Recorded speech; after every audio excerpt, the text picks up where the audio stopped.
The morning sun cast a pale light over the small county courthouse, a building that stood like a silent guardian at the center of the town. Its brick walls carried decades of history, every case and verdict echoing faintly through its hallways. That day, however, the building felt heavier than usual, as though it understood the weight of the trial taking place inside. People gathered outside, whispering in hushed voices, their eyes darting to the tall wooden doors that led into the courtroom. Everyone knew that what would happen today could decide not only the future of one man, but also restore or shatter the fragile trust of a little girl. Inside, the courtroom was filled to capacity. Reporters shuffled papers and adjusted cameras, scribbling notes on pads as though each breath inside the chamber was newsworthy. Lawyers straightened their ties and jackets, preparing for one of the most emotionally charged trials the county had seen in years. The defendant, a middle-aged man with a stern jaw and a chilling calmness, sat at the defense table. His hands rested folded on the polished wood, but his eyes betrayed something else, a flicker of nervousness, hidden behind his carefully rehearsed composure. Across the room sat the prosecution team, their files stacked high, faces serious. They knew the evidence they had collected was strong, but evidence alone could sometimes fall flat without the voice of a witness. And in this case, the voice that mattered most belonged to someone fragile, someone innocent Emily, a girl of only 7 years. The jurors shifted uncomfortably in their seats as the bailiff announced the beginning of the session. 12 ordinary citizens, chosen from the community, were now burdened with an extraordinary responsibility. They glanced around, some at the defendant, some at the lawyers, and others at the empty chair that sat beside the witness stand. That chair waited for the child, and the anticipation of her entrance filled the air like the pressure before a storm. The judge, a gray-haired man with decades of experience, adjusted his glasses and scanned the courtroom. He was known for his stern demeanor, yet today there was a softness in his eyes. He, more than anyone else, understood the delicate balance of the trial. He had presided over cases with hardened criminals, high-profile scandals, and bitter disputes, but this case was different. This case placed a child in the spotlight of justice, a position no child should ever have to endure. "Bring in the witness," the judge finally instructed. His voice carried authority, but underneath it was a note of patience, even caution.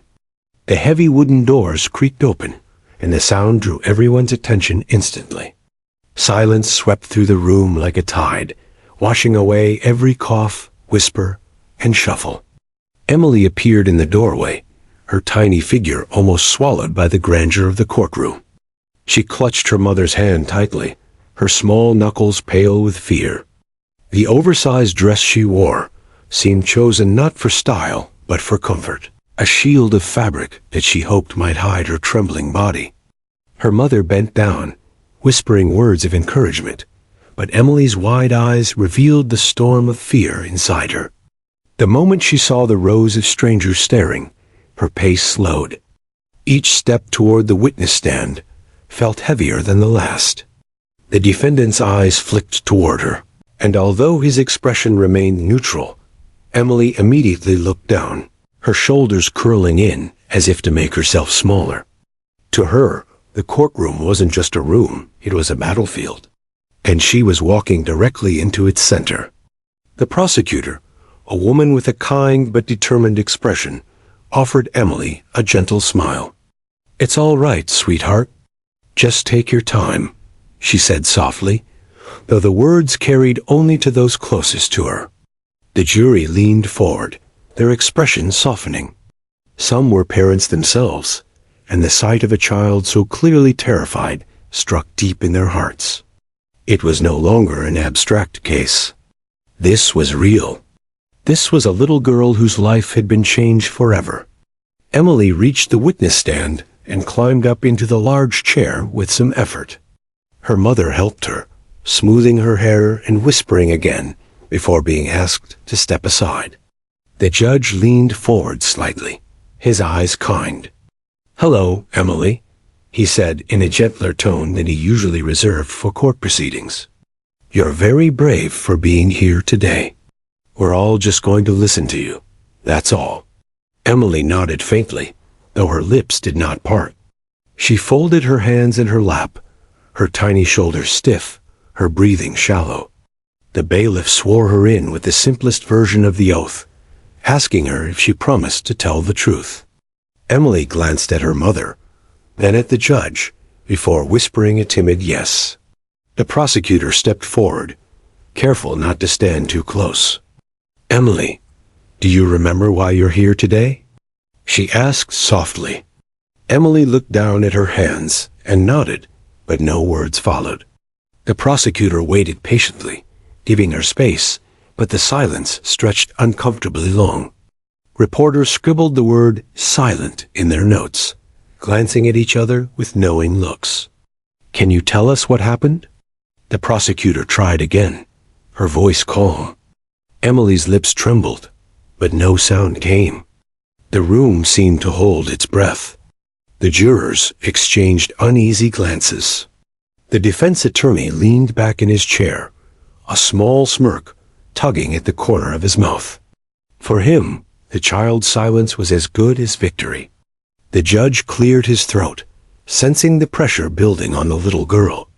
"Take your time," he reminded gently. "There's no rush." Emily's eyes flicked up, just for a second, to the defendant. His face, cold and impassive, was more than enough to push her back into silence. Her hands gripped the armrest of the chair, her body shaking. She opened her mouth, then closed it again, shaking her head. Her mother in the gallery pressed her hands together, silently pleading.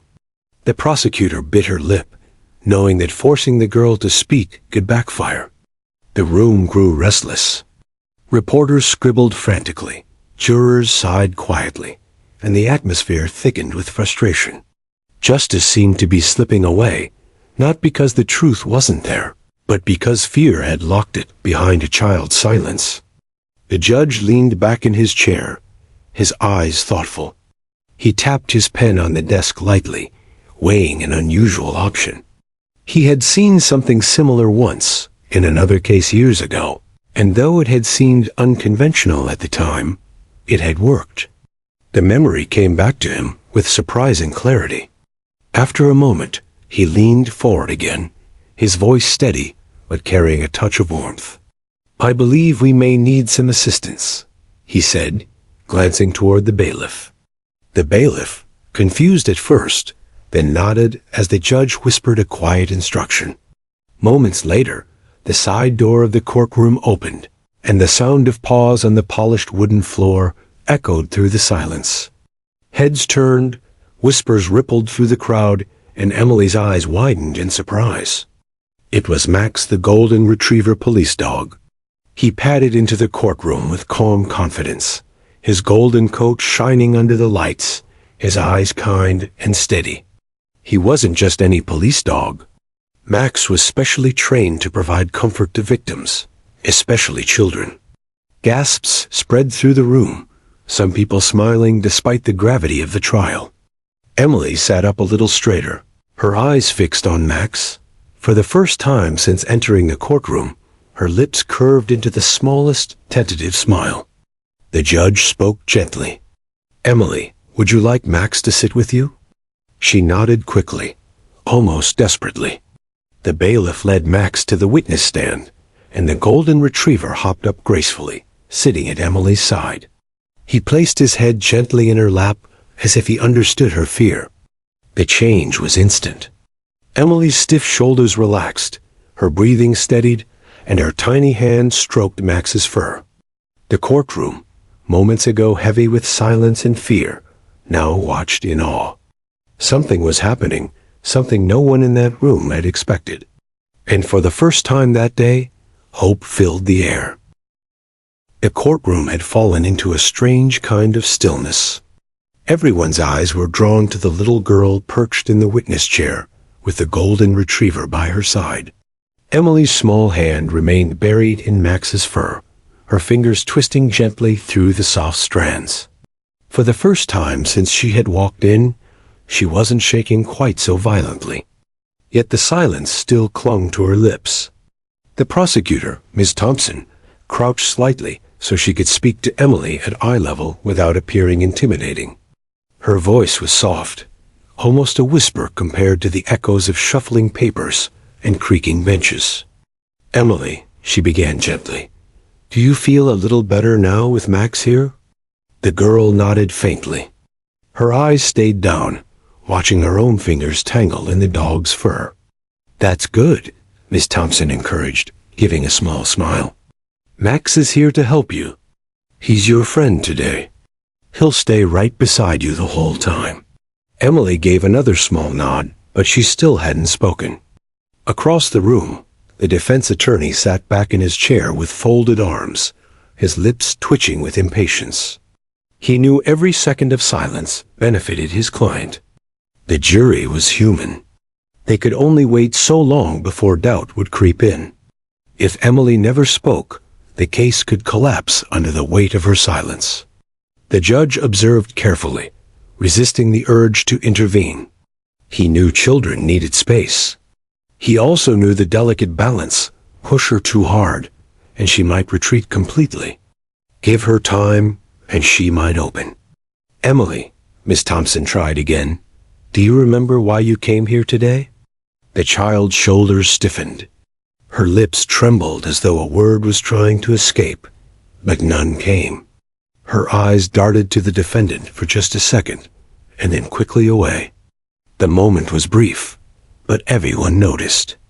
The defendant leaned back in his chair, his face carefully blank, but the coldness in his eyes was unmistakable.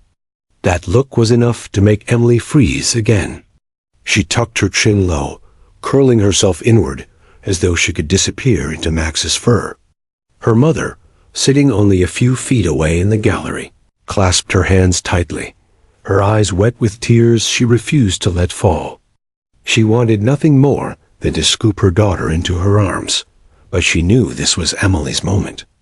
The prosecutor's voice softened even further. "Emily, you don't have to look at anyone else if you don't want to.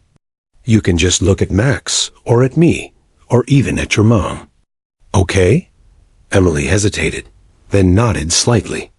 "Can you tell me," Miss Thompson said, leaning a little closer, "who Max reminds you of? Is he like a pet you've seen before?" Emily's lips parted, and this time a tiny whisper escaped. "Grandma's dog." The words were barely audible, but they were words. The courtroom seemed to release a collective breath. A few jurors leaned forward, straining to catch every sound. The prosecutor's smile brightened at the small victory. "That's wonderful," she said softly. "What's Grandma's dog's name?" Emily glanced down at Max, stroked his fur, and whispered, "Buddy." "Buddy," Miss Thompson repeated warmly. "That's a nice name. Is Buddy kind to you?" Emily nodded, her little hand still stroking Max. "Just like Max here, right?" "He's kind too." Another nod. The courtroom watched this quiet dance of patience and encouragement unfold. Some of the jurors softened visibly, their earlier doubts fading into hope. Yet there was still the pressing matter. Would Emily ever be able to tell her story? The prosecutor knew she had to tread carefully. She shifted gears slowly. "Emily, I know it's hard, but you're very safe here. Do you know why you're safe?" Emily shook her head, still not meeting her eyes. "Because Max is here. Because I'm here. Because the judge and all these people are here to protect you." Emily's lips quivered, and for a moment, she seemed on the verge of speaking. But then her eyes darted once more to the defendant. His gaze, though carefully controlled, still carried the weight of intimidation. She flinched, her voice retreating again. The defense attorney smirked and scribbled something on his notepad. To him, the silence was proof of weakness. The judge noticed Emily's reaction. He turned sharply toward the defendant, his eyes narrowing. "Mr. Collins," he warned, "you will keep your eyes forward." Any attempt to intimidate this witness will not be tolerated. The man gave a small shrug, but he obeyed, turning his gaze to the table. Emily relaxed ever so slightly, her shoulders loosening. Ms. Thompson seized the moment. She lowered her voice again. "Emily, do you remember the night we talked about before, when something scary happened?" Emily's tiny fingers dug into Max's fur. She nodded, almost imperceptibly. "Can you tell Max about it?" "You don't have to tell me. You can just tell Max." The suggestion hung in the air, a bridge offered to the trembling child. Emily blinked, tears pooling in her eyes.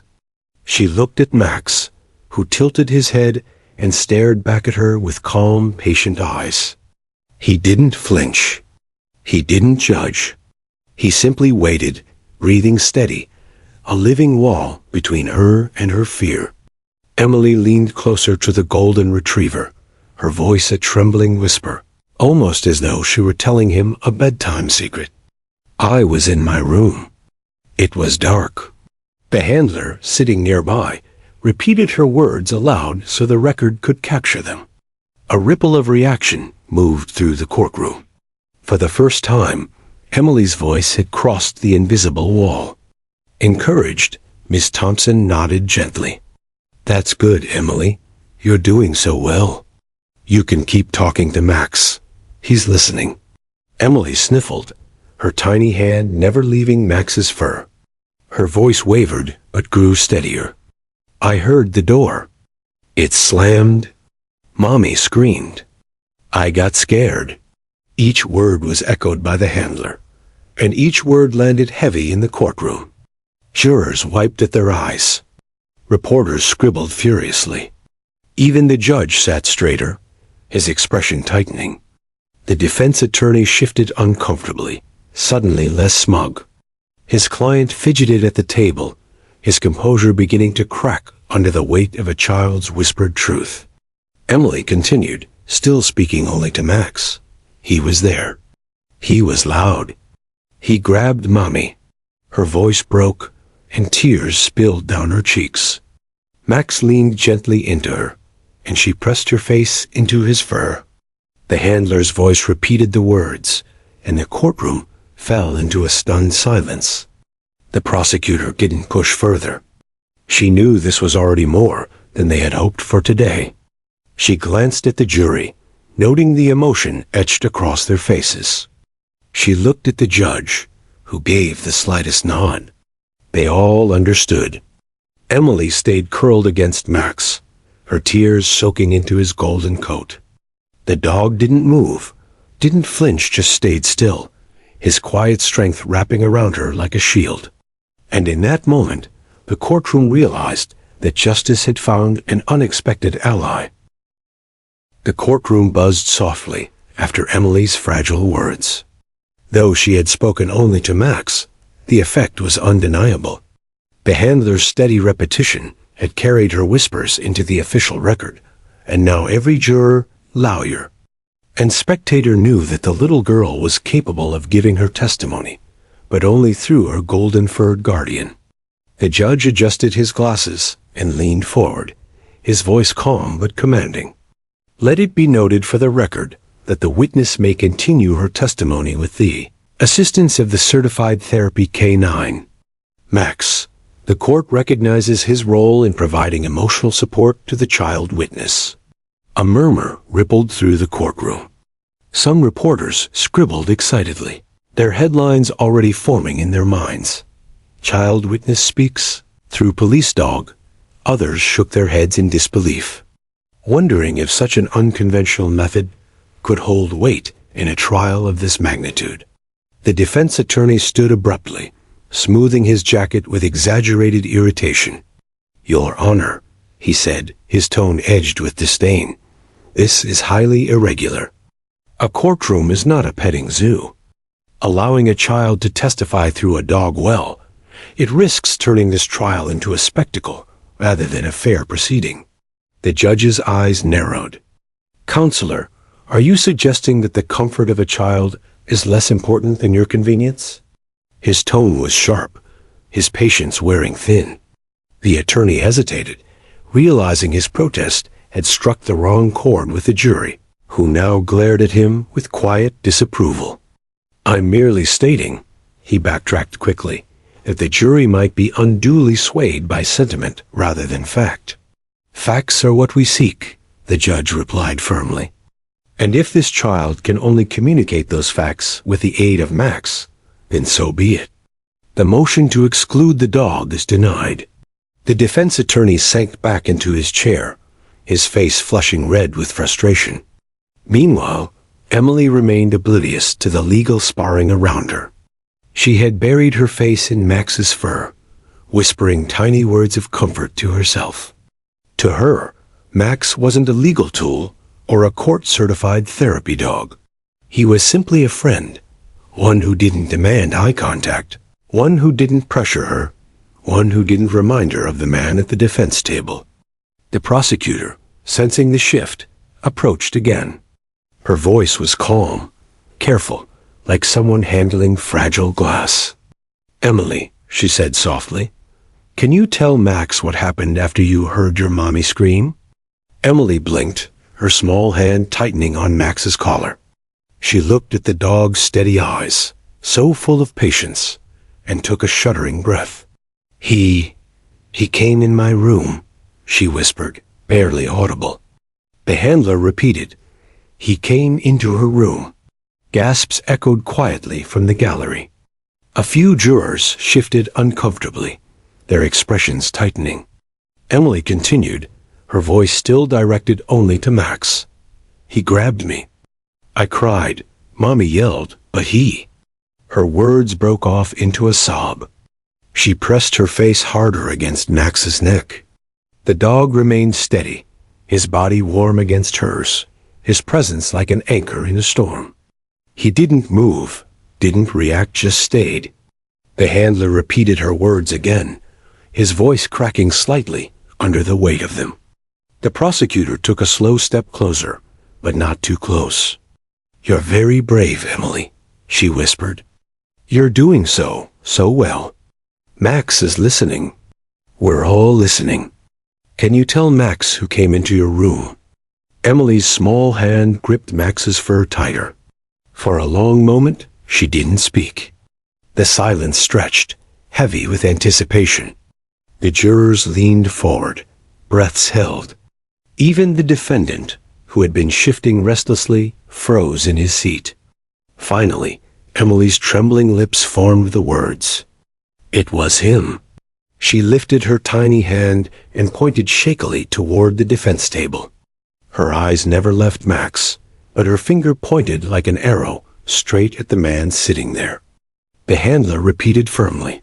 "She says it was him." The room erupted in a low wave of gasps. Reporters scribbled furiously. The jury exchanged looks heavy with meaning, and the prosecutor closed her eyes for a moment in gratitude. The defendant stiffened, his mask of composure cracking for the first time. He shifted in his chair, his jaw clenching, a vein pulsing at his temple. The judge struck his gavel lightly, restoring order. "Let the record reflect the witness has identified the defendant." Emily clung to Max, tears sliding down her cheeks. But she didn't let go. She didn't retreat this time. She pressed her forehead against Max's head, as though the dog had absorbed her fear and replaced it with courage. The prosecutor gave her a gentle smile. "You are very, very brave, Emily. Thank you for telling Max the truth." One of the jurors, a mother of two herself, dabbed her eyes with a tissue. She knew that kind of bravery couldn't be faked. The defense attorney stood again, clearly rattled. "Your Honor, I must again object. This entire process is—" The judge cut him off sharply. "Objection overruled. Sit down, counselor." The man sank back, defeated for the moment. The prosecutor turned to the jury, then back to Emily. She didn't want to push her too far, too fast, but she also knew this was their chance. The child had spoken more in 5 minutes with Max than she had in 2 days of preparation. She lowered her voice again. "Emily, can you tell Max what the man did when he came into your room?" Emily's chest rose and fell quickly, fear tightening her throat. But she looked into Max's calm, trusting eyes. Slowly, haltingly, she began. He grabbed my arm. He was loud. He said he'd hurt Mommy if I didn't listen. Her tears flowed freely now, but the words kept coming. I was so scared. I hid my face. I wanted Daddy, but Daddy wasn't home. The handler repeated each phrase aloud, his voice heavy with emotion. The courtroom was silent, except for the echoes of Emily's story. Every person there, judge, jury, reporters, even strangers, felt the raw weight of her words. The truth was no longer buried in silence. It was pouring out, fragile but unstoppable, because one little girl believed that a golden-furred friend could keep her safe. The defendant shifted again, his hand tightening into a fist. His attorney leaned toward him, whispering urgently, but his jaw remained locked in anger. Emily, still clinging to Max, let out a shuddering breath. She had said more than anyone thought possible when she first entered the courtroom. She was shaking, exhausted, but not broken. Max stayed pressed against her, his steady heartbeat anchoring hers. The judge, after a long silence, finally spoke. His voice was low but clear. This court acknowledges the extraordinary bravery shown today. The testimony will stand. He looked at Emily, his expression softening. You've done more than enough for today, young lady. More than anyone could ask. Emily buried her face once more in Max's fur. The golden retriever closed his eyes, as though he, too, understood the gravity of what had just been said. And in that moment, it became clear to everyone in the room. The bond between a frightened child and a patient dog had just reshaped the course of justice. The hush that fell over the courtroom was unlike anything most of the people present had ever experienced. Moments earlier, Emily had been sitting stiffly in her seat, her tiny legs barely reaching the edge of the witness chair. Her eyes darted nervously toward the man at the defense table, the one who had made her life feel like a shadowed nightmare. But now, something had changed. Sitting at her side, Max, the golden retriever with the calm eyes and steady presence, had shifted the entire mood of the room. He didn't bark, didn't move suddenly. He simply rested his head on her lap and let her small hand curl into the softness of his fur. The judge leaned forward slightly, eyes focused on the child. The jury members held their breath, and even the prosecutor, who had been silently fearing the collapse of his case, dared not interrupt the fragile calm. It was as if everyone had silently agreed that the next move belonged not to the adults, not to the legal system, but to the trembling little girl who sat with her faithful canine companion. Emily's lips moved, almost imperceptibly at first. A microphone in front of her didn't pick it up, but Max heard. He always did. Her fingers traced little patterns in his fur as she whispered. He heard us, she said, her words fragile as glass. The handler, seated nearby, leaned in gently and repeated what Emily had said, his voice carrying across the silent courtroom. She said, he heard us. Gasps rippled through the room like a wave crashing against stone. For the first time since the trial began, there were words spoken directly by the victim herself.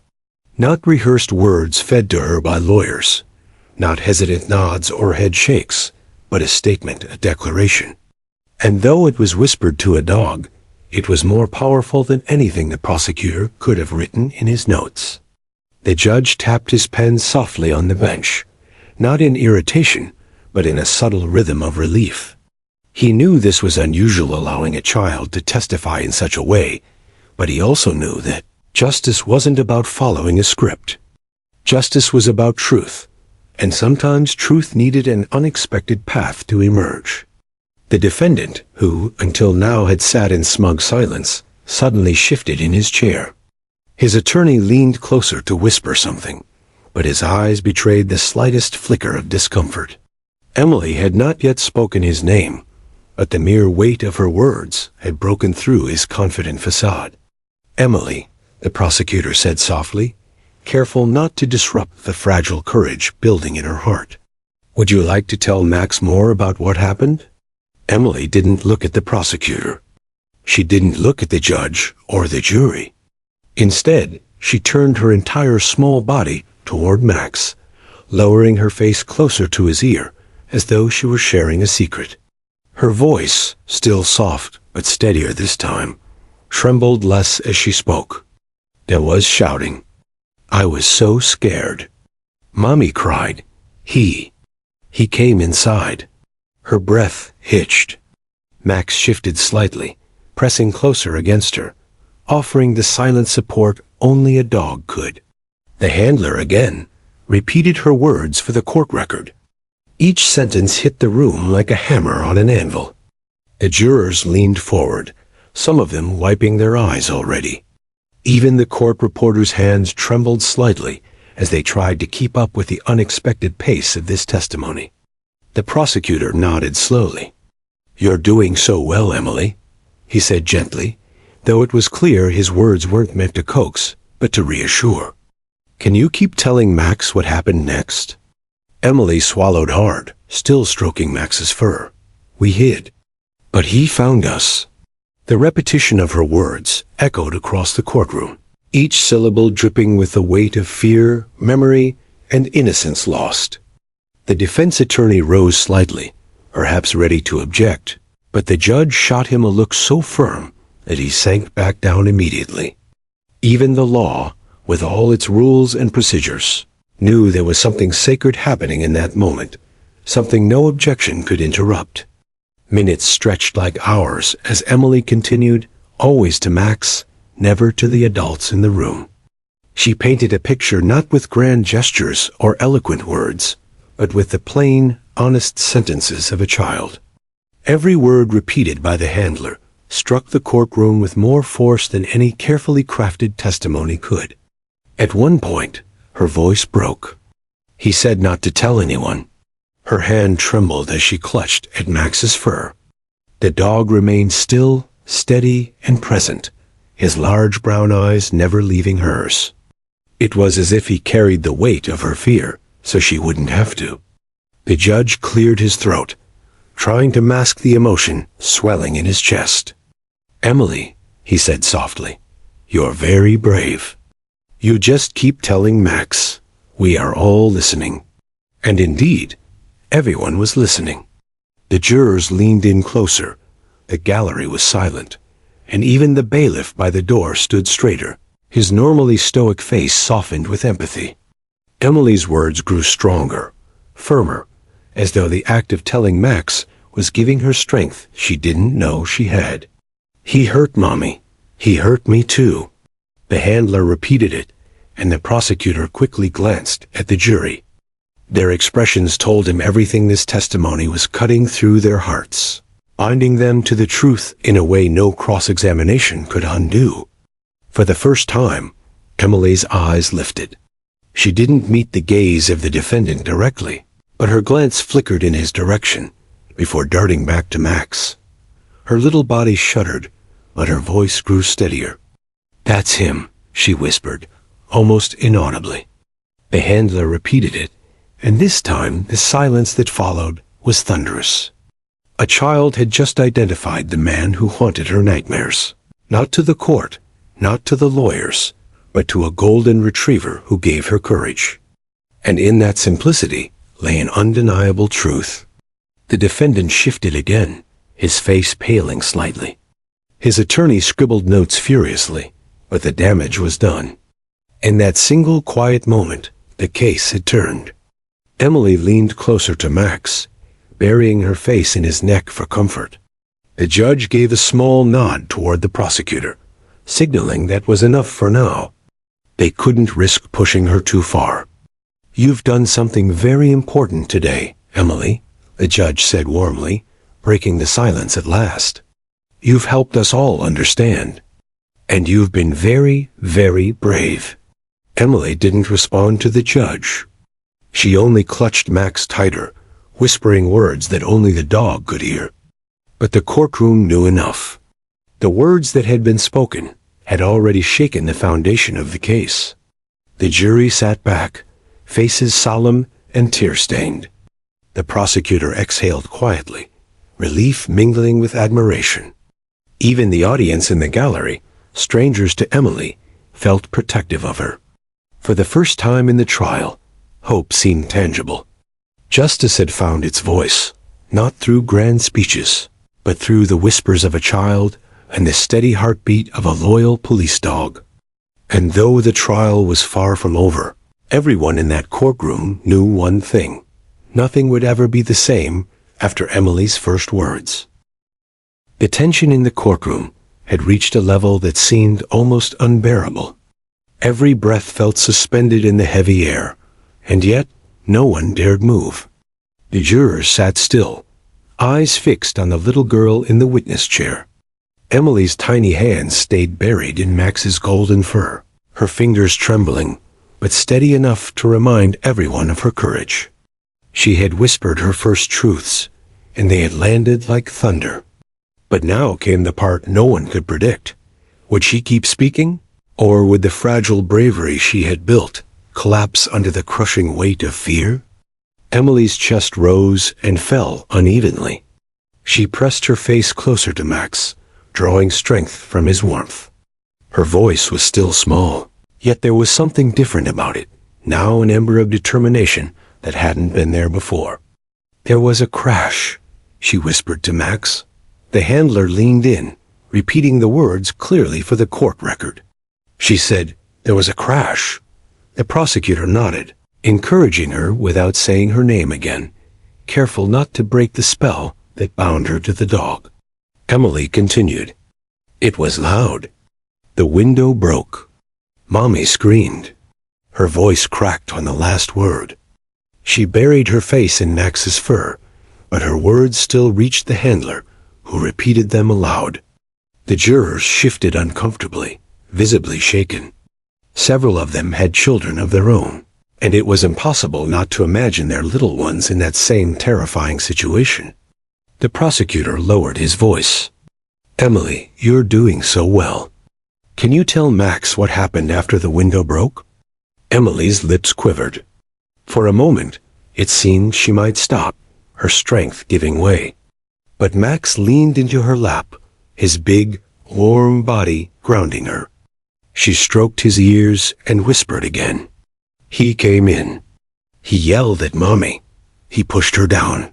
The words came out in broken fragments, but the effect was devastating. The handler repeated them, and the gallery gasped again. A few spectators covered their mouths. Others shook their heads in anger. The defendant stiffened in his seat.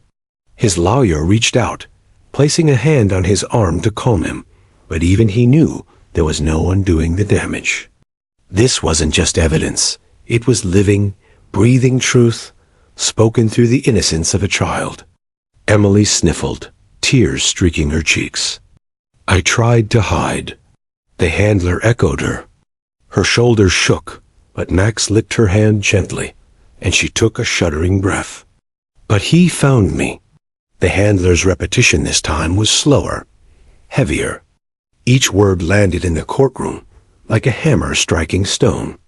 The jurors' faces were pale, some filled with sympathy, others with restrained anger. The judge rubbed at his temple, visibly fighting to maintain composure. He had presided over dozens of trials, but rarely had he seen testimony so raw, so unfiltered, so deeply human. The prosecutor swallowed hard, his voice catching as he asked, Emily, can you tell Max what he did when he found you? The little girl trembled. Her hand clenched into Max's fur so tightly that her knuckles went white. For a moment, she didn't speak, her silence dragging the courtroom to the edge of heartbreak. Then, slowly, haltingly, she whispered, He hurt me. He hurt Mommy too. The handler repeated it. Several jurors wiped their eyes. The court reporter blinked furiously to clear her vision while typing. Even the bailiff by the door clenched his jaw, his usual mask of detachment cracking under the weight of Emily's words. Emily kept stroking Max, her voice growing steadier with each sentence. She described details that only a child's perspective could capture: the sound of footsteps, the way the room smelled after the window broke, the exact words shouted in anger. Each fragment painted a vivid picture, one that cut through the courtroom's walls and etched itself into everyone's memory. At times, Emily faltered. She would pause, tears spilling down her face, unable to continue. But every time, Max was there. He didn't move dramatically, didn't do anything grand. He simply stayed. His stillness gave her permission to keep going, and she did. The prosecutor never rushed her. He knew this testimony wasn't about speed, it was about truth. And truth had to emerge in its own time. When Emily whispered, "He told me not to tell anyone," the words echoed like a curse. The handler's repetition carried them across the room, and the defendant finally broke his facade. His jaw clenched, his eyes darted nervously toward the jury. For the first time, he no longer looked untouchable. Emily shivered, hugging Max tightly. Her tears dampened his golden fur, but the dog didn't flinch. He accepted her pain silently, his presence absorbing the fear she released. The prosecutor glanced at the jury. Their eyes were locked on Emily, not with pity, but with something deeper: respect. They saw bravery, not weakness. They saw a child fighting to give voice to unspeakable trauma. A defense attorney stood slowly, adjusting his tie. "Objection, Your Honor," he said half-heartedly. This isn't proper testimony." The judge's gavel struck once, sharp and final. Overruled. The court recognizes the testimony as valid. His tone left no room for debate. His eyes softened as he looked toward Emily. "She's telling the truth, counsel, and this court will hear it." Emily sniffled again, lifting her eyes briefly. She didn't dare meet the defendant's gaze, but she whispered something new to Max. "That's him." The handler repeated the words. Gasps filled the courtroom again. The identification was direct, clear, unshakable. The defendant paled visibly. His lawyer leaned closer, whispering frantically, but the man's shoulders stiffened in panic. He could no longer mask his discomfort. Emily leaned into Max, exhausted but stronger than when she began. Her voice faltered now, her energy waning, but her words had already carved themselves into the foundation of the case. She had painted a picture so vivid, so undeniable, that even silence would not erase it. The judge nodded gently toward the prosecutor. "That's enough for now. She's given us more than anyone could have asked for." Emily clung to Max, whispering something only he could hear. The courtroom was silent, save for the scratch of the court reporter's keys. Everyone knew that what they had just witnessed wasn't just testimony, it was history in the making. The prosecutor bowed his head respectfully. "No further questions at this time, Your Honor." The judge gave a small smile, rare and tender. "Emily, you've been braver than most adults I've ever seen in this courtroom." "Thank you." But Emily didn't look at him. She stayed close to Max, her tears soaking his fur, her tiny body finally relaxing after the storm. For the jurors, the decision forming in their minds became clear. For the spectators, the lesson was unforgettable. And for Emily, though she didn't yet realize it, this moment had changed everything. She had spoken the unspeakable. She had told her truth. And she had done it with Max, her silent, loyal witness by her side. The courtroom remained wrapped in a fragile silence, long after Emily's last words had been spoken. The air felt thick, as though the entire building was holding its breath.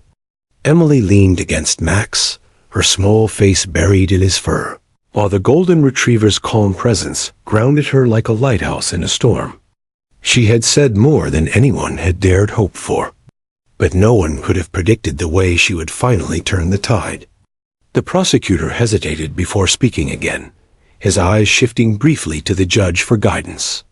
The judge gave a nearly imperceptible nod, signaling that it was all right to continue. They were treading on delicate ground, but the truth had already begun to surface. "Emily," the prosecutor said softly, careful not to make his voice sound like an order, "you've been so brave. Would you like to tell Max something else? Maybe about the man you saw that night?" Emily's hands froze in Max's fur.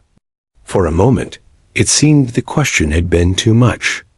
The little girl trembled, her lips quivering. Then Max nudged her gently, his warm nose pressing against her arm, reminding her she wasn't alone. Emily took a shaky breath. Slowly, she lifted her eyes. She didn't look at the prosecutor. She didn't look at the jury. And she didn't look at the judge. She turned her head slightly, just enough to catch sight of the man at the defense table. Her small hand clenched into a fist, her entire body quaking.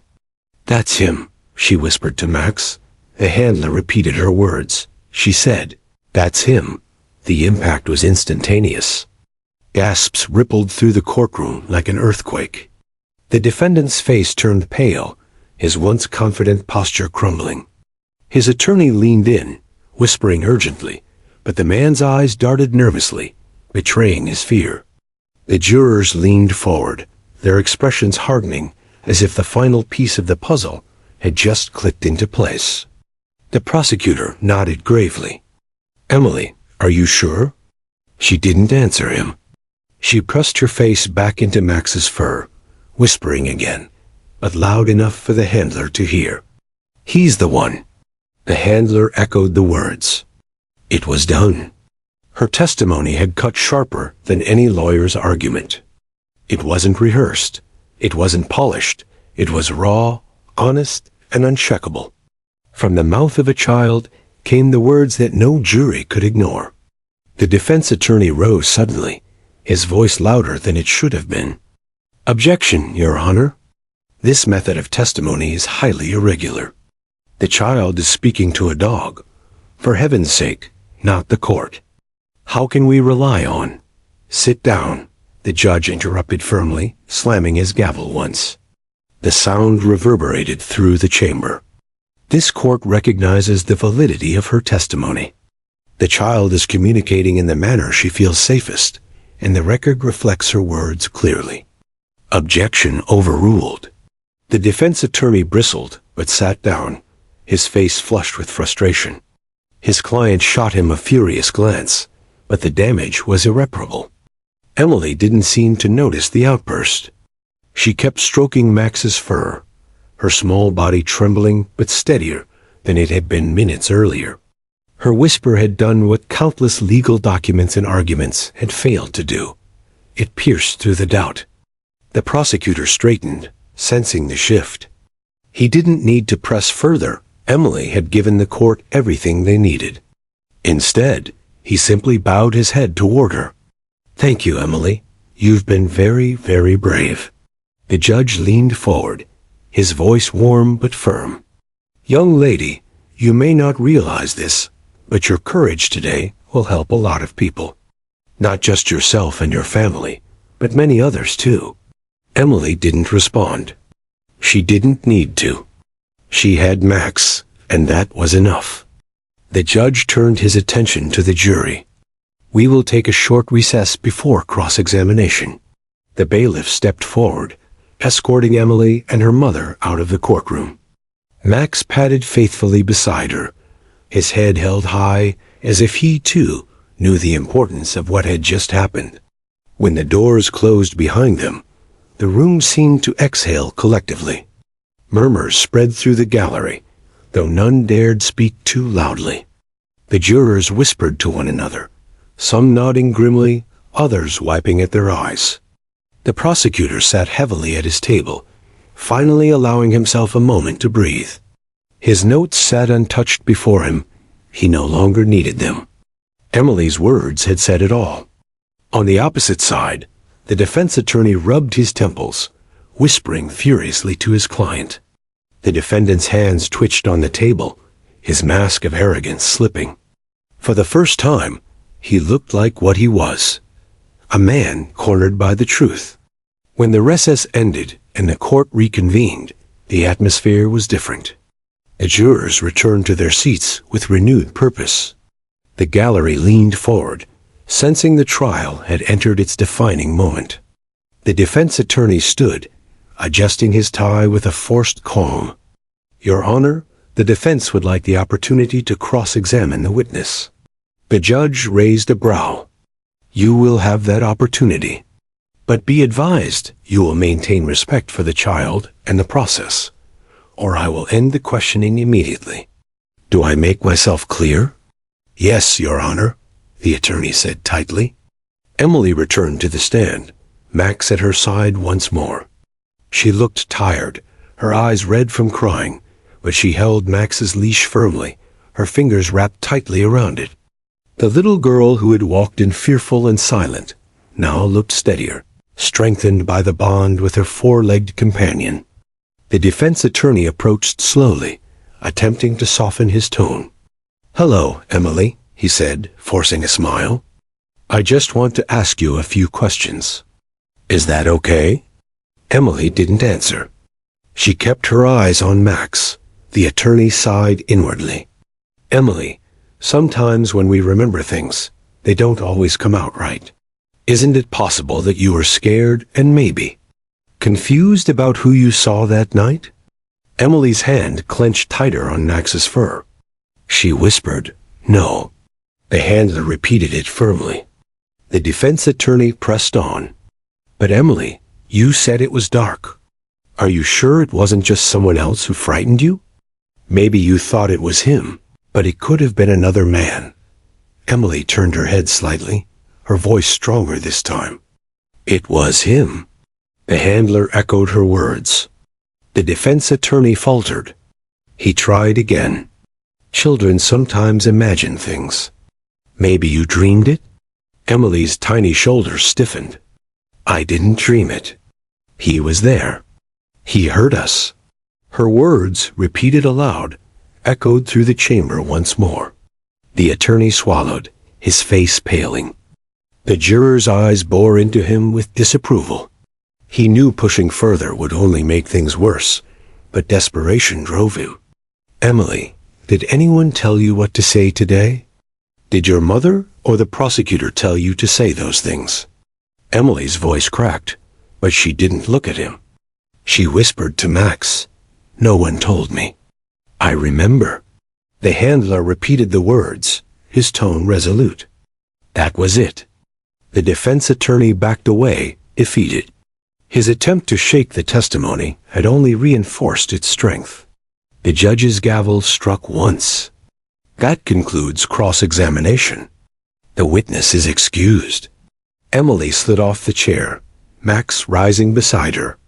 Together, they walked out of the courtroom, her head resting briefly on his shoulder. The jury watched her leave, their expressions etched with determination. In their minds, the verdict had begun to crystallize. The trial was not yet over, but the turning point had come. A tiny girl, speaking through her bond with a police dog, had pierced through doubt, fear, and legal maneuvering to deliver truth in its purest form. And the entire room knew justice had found its voice. When Emily left the courtroom with Max at her side, the atmosphere shifted in a way everyone could feel. The air, heavy with dread just hours earlier, seemed to crackle with a quiet electricity. What had begun as a trial, filled with doubt, now felt like it was barreling toward a conclusion no one could avoid. The jurors sat silently in their box, their faces somber but no longer uncertain. Each of them had watched the little girl's trembling words unfold, heard them echoed aloud by the handler, and felt the undeniable courage behind them. They had seen the defendant's mask slip, his once cocky demeanor replaced by pale unease. Those images were burned into their minds. The prosecutor closed his binder slowly, almost reverently. For weeks he had labored over evidence, photographs, witness statements, timelines, but in truth, Emily's simple words had carried more weight than every page combined. He hurt us. He hurt Mommy. That's him. No closing argument could outshine that. The defense attorney shuffled through his notes, his face drawn. He knew the case had turned against him, but it was his duty to keep fighting. Even so, he understood what the jurors had witnessed was something beyond cross-examination.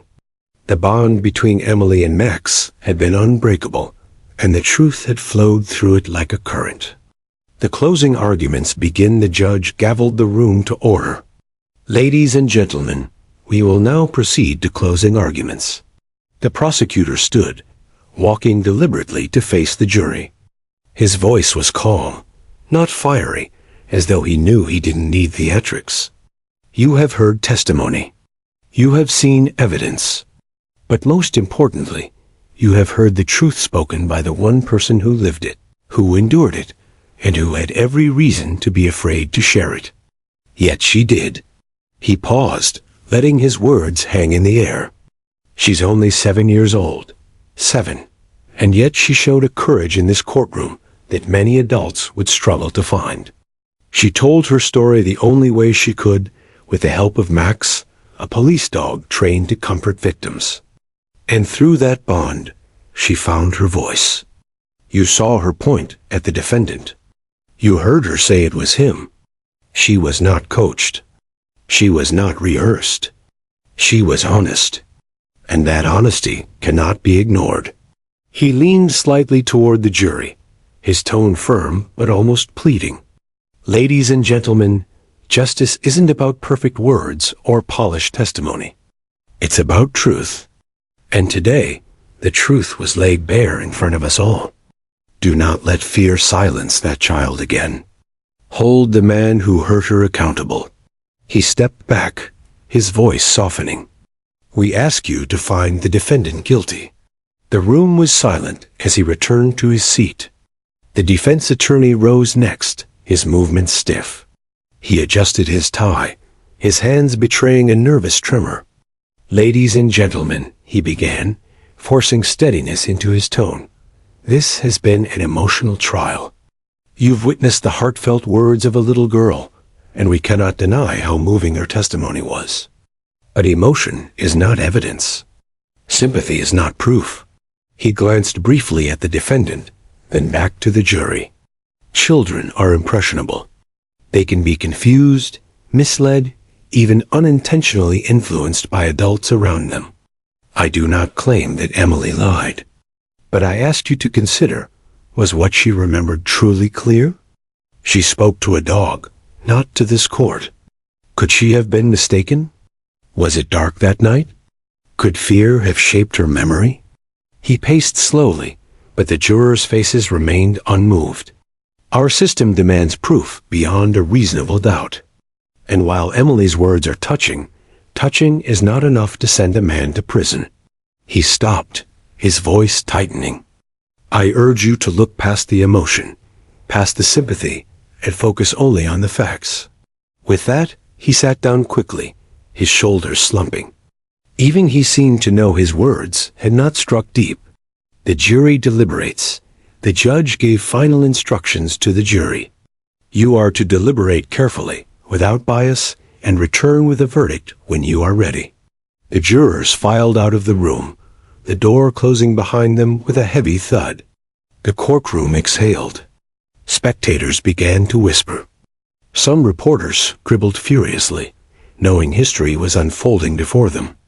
In the jury room, 12 men and women sat around a long wooden table. For a moment, silence reigned. Then one woman, a mother of 3, spoke first. I can't stop hearing her voice. That's him. She wasn't confused. She wasn't lying. Several others nodded immediately. She was too clear, one man said. You could feel it. That wasn't rehearsed. An older juror leaned forward, his expression grave. We've all seen witnesses coached before. This wasn't that. That girl wasn't performing. She was surviving. They began discussing the evidence, fingerprints, reports, broken glass, all of which supported Emily's story. The timeline fit. The details aligned. Piece by piece, the puzzle came together, and Emily's words were the final cornerstone. It did not take long. Less than 3 hours later, a knock on the door signaled their decision. The courtroom waits back in the courtroom. The tension was palpable. Emily sat with her mother in a private waiting room nearby, Max curled protectively at her feet. She didn't know exactly what was happening, but she could sense it mattered. In the main chamber, the audience leaned forward. The prosecutor sat with his hands clasped tightly, his eyes fixed on the jury door. The defense attorney whispered to his client, though his tone carried little conviction. The defendant fidgeted in his seat, his once steely gaze replaced by darting eyes and sweaty palms. His arrogance had evaporated, replaced by desperation. The bailiff's voice rang out. "All rise." The jury filed back in, solemn and steady. The foreman held a folded slip of paper in his hand. The judge nodded. "Has the jury reached a verdict?" "We have, Your Honor." The paper was handed to the bailiff, then to the judge, who read it quickly before returning it. His expression remained neutral, but his eyes flickered with the weight of the words. The bailiff handed the slip to the foreman, who cleared his throat. In the case of the people versus the defendant, on the charge of aggravated assault and child endangerment, we the jury find the defendant. The room fell silent. Reporters froze their pens. Spectators held their breath. The defendant gripped the edge of the table so tightly his knuckles turned white. Guilty. The shockwave, the word detonated in the courtroom like an explosion. Gasps, cries, even quiet cheers erupted from the gallery. Some spectators wept openly, while others clapped their hands against their mouths in relief. The prosecutor closed his eyes, exhaling deeply, gratitude washing over his face. The defense attorney slumped in his chair, defeated. The defendant erupted, shouting curses, but the bailiffs restrained him swiftly, pulling him to his feet. His defiance only made the verdict feel more just. In the side room, Emily looked up at her mother as the muffled sound of voices reached them. "Is it over?" she asked softly. Her mother, tears streaming down her cheeks, hugged her tightly. "Yes, sweetheart. It's over." Max wagged his tail, sensing the relief in the room. Emily wrapped her arms around his neck, whispering, "We did it." And though she was only 7 years old, she had indeed done something extraordinary. The judge speaks. When the noise subsided, the judge's voice carried over the room. This court commends the bravery of the victim and the service of the K-9 unit. Justice has been served today, not because of our system alone, but because of the courage of a child who refused to let fear silence her truth. He banged the gavel once. Court is adjourned. The verdict was final. The turning point that Emily had sparked with her whispered words to Max had carried all the way to justice. And though the scars of that night would not vanish overnight, the weight of knowing the truth had been heard and believed was the first step toward healing. For Emily, for her mother, for every juror who carried her story in their hearts, and for Max, the dog who had given her courage, it was a victory no one would ever forget. When the gavel's sharp crack echoed through the courtroom, it marked more than the end of a trial. For Emily and her mother, it marked the beginning of a new life, a life no longer overshadowed by the looming figure of the man who had haunted their nights. Yet the journey forward would not be simple. Healing never was. The courthouse emptied slowly that day, people still buzzing about what they had witnessed. Reporters filed stories that evening with headlines like "Tiny Girl," "Big Courage," "Child's Testimony Breaks Case," and "Police Dog Helps Deliver Justice in Historic Trial." Across the city, and soon across the nation, people marveled at the bravery of a 7-year-old who found her voice through a 4-legged partner. But inside a quiet room of the courthouse, Emily was just a little girl again. She clutched Max's fur, her cheek pressed against him, as though the verdict might still slip away if she let go. Her mother knelt beside her, stroking her hair gently. "It's really over," her mother whispered. Her voice trembled with equal parts relief and disbelief. Emily nodded but said nothing. Words felt heavy, too big to carry after all she had spoken in court. Instead, she buried her face into Max's shoulder. The German shepherd didn't move. He simply sat, patient and calm, his eyes soft as if he understood the enormity of the moment. The days after the first few days following the verdict were strange. At home, the house felt different. The air was lighter, the shadows less menacing. Emily's mother moved through the rooms with less tension in her shoulders, no longer checking locks 3 times before bed. Yet trauma does not dissolve instantly. Emily still woke in the middle of the night sometimes, her chest heaving with nightmares. But now, when she cried out, her mother was quick to rush in, reassuring her. And sometimes Max came too. The police department had arranged for him to visit her on certain evenings, knowing that his presence gave her something no medicine could, a deep, unshakable calm. At school, Emily became the quiet hero. Some classmates had seen the news, though teachers tried to shield the children from details. But word spread fast. Emily had gone to court. Emily had been brave. Emily had saved her mom. When one girl whispered, "I could never do what she did," Emily only shrugged. She didn't feel like a hero. She still felt small, still afraid sometimes. But slowly, a seed of pride began to grow. The City Responds Emily's story spread far beyond her small town.